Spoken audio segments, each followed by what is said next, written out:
Have you ever heard of a talisman that makes increasingly dangerous demands every night, ultimately demanding the life of a person? Oh! Will Rajesh, blinded by greed, sacrifice his own family, or will devotion to a saint save him, Rajab? Watch until the end to find out the truth.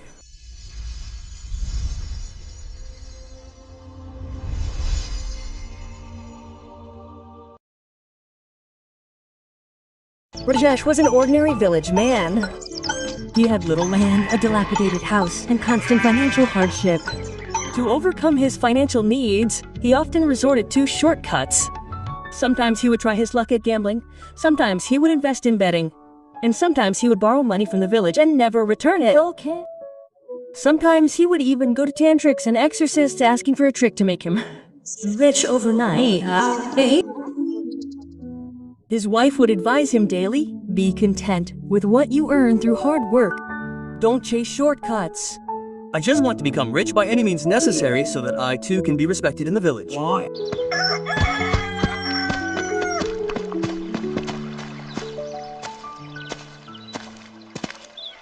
Next day, a fair was to be held in Rajesh's neighboring village after a long time. The entire village was busy with the celebrations. The entire atmosphere was alive with colorful lights and hustle and bustle. Rajesh's friends came to him, urging him to see and enjoy the fair. Rajesh, it's been a long time since the fair was held. Come on, let's go together. It'll be fun. Yes, we'll go around in a while and come back. No, I have some work to do. I'll go another time. Come with us, it'll be fun. We'll all have fun together.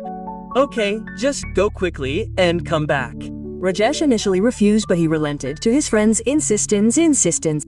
Together, they went to the fair.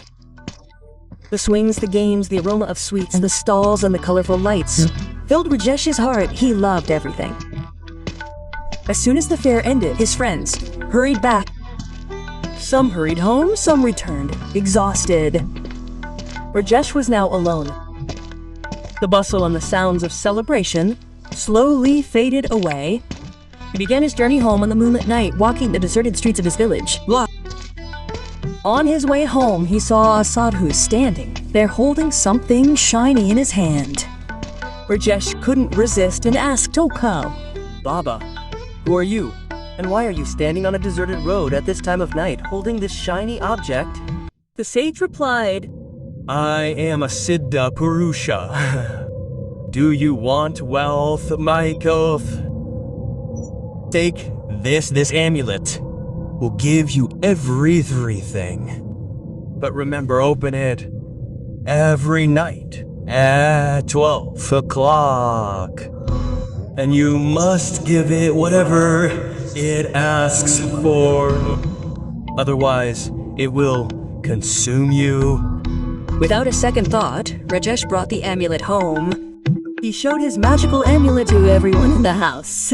"What have you brought? Don't bring all these unlucky things into the house." "Son, things found in the dark are never auspicious." Rajesh, if you want wealth, work hard in the fields.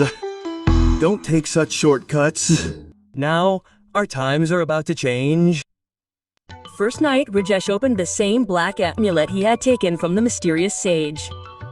Suddenly, gold coins began falling from above like a waterfall.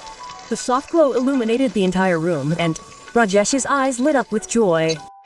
Seeing the sudden brilliance in Rajesh's house, the neighbors began peeping through his windows. Hey, where did all this gold come from? Something was wrong. No one could earn so much money without hard work. Perhaps it was the effect of some magical spell. But Rajesh's eyes were filled with not only joy, but also greed. He thought to himself, if this amulet could give so much wealth, perhaps it could bring even greater riches. Then he heard a faint whisper from the amulet, as if a strange voice was saying, "Ask and take. But remember, you must give whatever I ask." Rajesh heard the voice, but instead of fear, his greed and eagerness increased. Look now, the days of poverty are over. Everything will be mine. Where is all this coming from suddenly? Something is strange. I'm scared. Leave it, son. Greed always leads to harm. Why can't you people ever be happy? Everything has changed now. Who can stop me? A few days later, the same Rajesh from the village, who had been an ordinary man until yesterday, had become a name on everyone's lips. The days of poverty were behind him. Now palaces, wealth, and respect were at his feet. Everyone looked at him with respect, and Rajesh seemed to touch the sky. For a few days, the amulet showered gold and diamonds. Everything seemed fine, but gradually its demands began to change.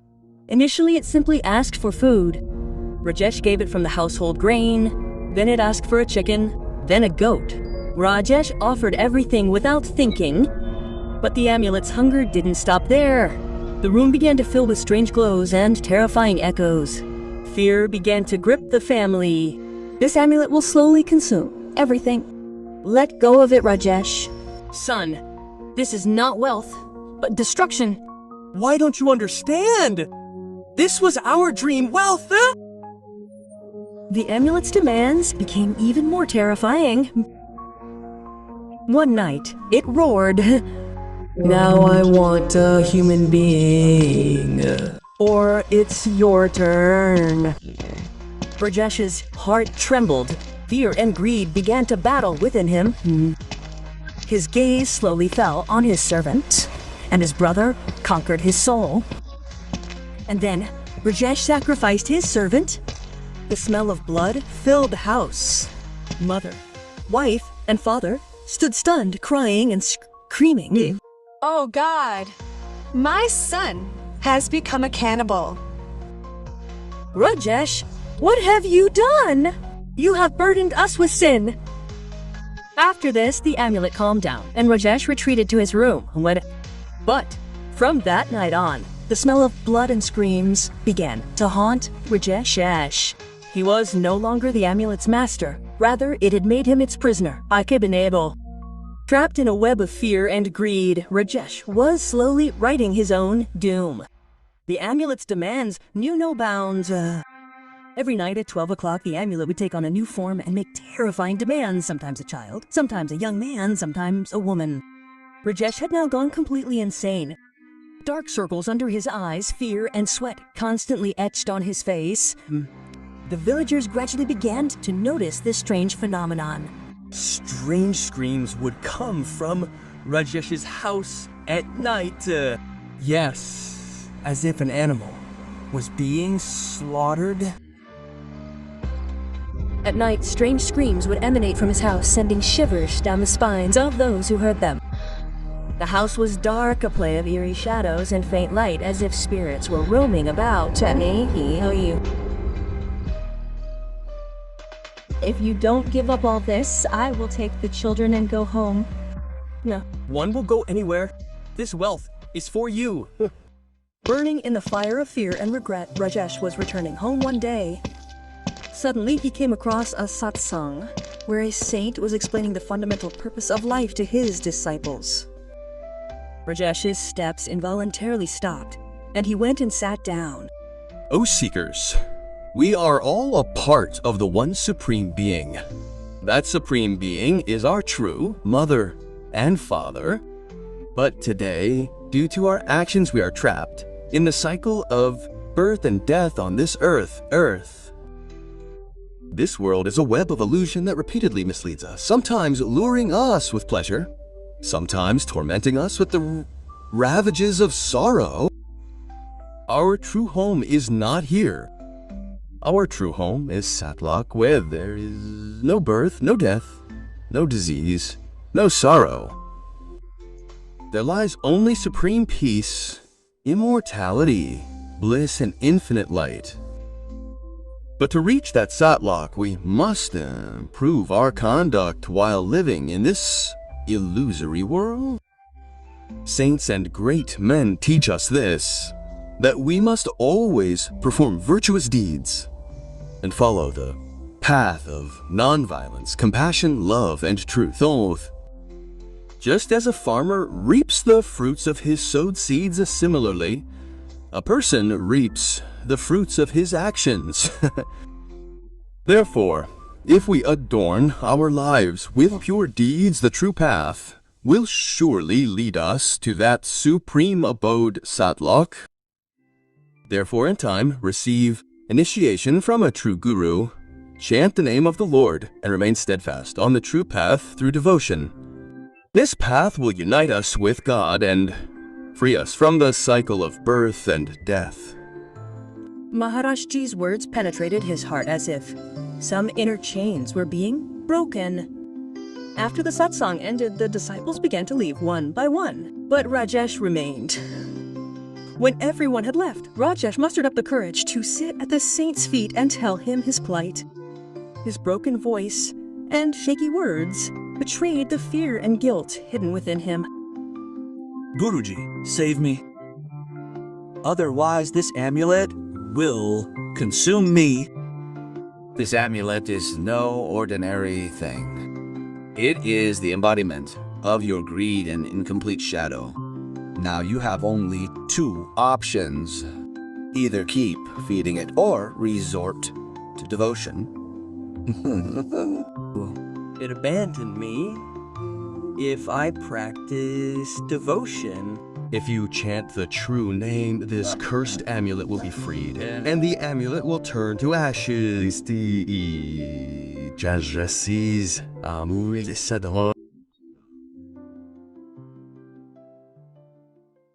Final night arrived. Rajesh was utterly terrified and remorseful. As the clock struck 12 o'clock, the amulet began to shake violently. The entire room shook. Blood dripped from the walls.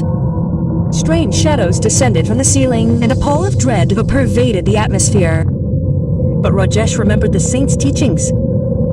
Putting aside his fear and regret, he began chanting, "O Lord, save us." As Rajesh chanted the name, light filled the room. The shadows screamed to fled. The amulet he had considered his strength had disintegrated into ashes. But this time, there was no fear in his eyes. The family embraced him and wept, a mixture of relief and joy. The villagers, watching from afar, slowly began to believe that the saint's devotion had truly saved Rajesh Aikeba. Now we have our Rajesh back, Devotion saved you, son. The family saw peace in Rajesh's eyes for the first time, and the villagers, witnessing this miracle, also became emotional. Rajesh understood that greed has no end. True salvation lies only in satsang and devotion. From that day, Rajesh, along with his entire family, left everything and took refuge in the saint and began to practice devotion. The villagers used to say that Rajesh seemed crazy before, but now there is a strange peace on his face. That is why it is said that greed is a person's greatest enemy. Money, house, fame, all remain. Here, true happiness and peace lie only in true devotion. Rajesh learned that a true life free from fear and greed can only be found in devotion and satsang. If you enjoyed this video, please like it, share it with your friends, and be sure to subscribe to the channel to be the first to receive more interesting videos like this one. Iswan Nana.